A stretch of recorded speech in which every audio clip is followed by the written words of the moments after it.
ಅವರು ಹೋಗಿಲ್ಲ, ನಮ್ಮೊಳಗೆ ಬದುಕುತ್ತಿದ್ದಾರೆ. ನಮಸ್ಕಾರ ಸ್ನೇಹಿತರೆ. ಕೆಲವರು ಹುಟ್ಟುತ್ತಾರೆ, ಕೆಲವರು ಬದುಕುತ್ತಾರೆ.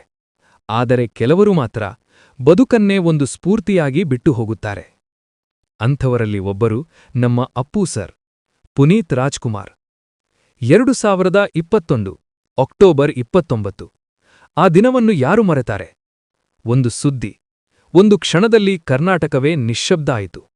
ಆದರೆ ಒಂದು ಪ್ರಶ್ನೆ ಇವತ್ತು ಕೂಡ ಕೇಳುತ್ತೇವೆ. ಅವರು ನಿಜವಾಗಿಯೂ ಹೋಗಿಬಿಟ್ಟರಾ? ಇಲ್ಲ. ಒಂದು ಸಣ್ಣ ಘಟನೆ. ಒಂದು ಬೀದಿಯಲ್ಲಿ ಚಿಕ್ಕ ಹುಡುಗನೊಬ್ಬ ಅಪ್ಪು ಸರ್ ಫೋಟೋ ಮುಂದೆ ದೀಪ ಹಚ್ಚುತ್ತಿದ್ದ. ಅವನ ಅಮ್ಮ ಕೇಳಿದಳು, ನೀನು ಇಷ್ಟು ಏಕೆ ಇಷ್ಟಪಡ್ತೀಯಪ್ಪ ಅಪ್ಪು ಅಂಕಲನ್ನು? ಹುಡುಗ ಹೇಳಿದ, ಅವರು ಶಾಲೆ ಓದಲು ಸಹಾಯ ಮಾಡಿದ್ದರಲ್ವಾ, ನಾನು ದೊಡ್ಡವನಾದ ಮೇಲೆ ಅವರ ಹಾಗೇ ಆಗ್ಬೇಕು. ಅದು ಸಿನಿಮಾ ಡೈಲಾಗ್ ಅಲ್ಲ, ಅದು ನಿಜ ಜೀವನದ ಪ್ರಭಾವ.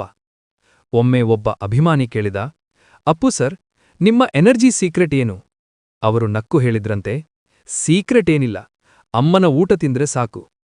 ಇಷ್ಟು ದೊಡ್ಡ ಸ್ಟಾರ್, ಆದರೂ ಸಿಂಪಲ್. ಮನೋಭಾವ ತುಂಬಾ ಅದ್ಭುತವಾಗಿದೆ.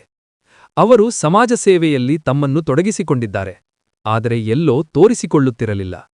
ಅವರು 1800ಕ್ಕೂ ಹೆಚ್ಚು ಮಕ್ಕಳಿಗೆ ಶಿಕ್ಷಣದ ಹೊಣೆ ಹೊತ್ತಿದ್ದರು. ಹೇಳದೆ, ಹೆಮ್ಮೆಯಿಂದ ಅಲ್ಲ, ಶಾಂತವಾಗಿ. ಇದನ್ನೇ ದೊಡ್ಡತನ ಅಂದ್ರೆ ಇದೆ.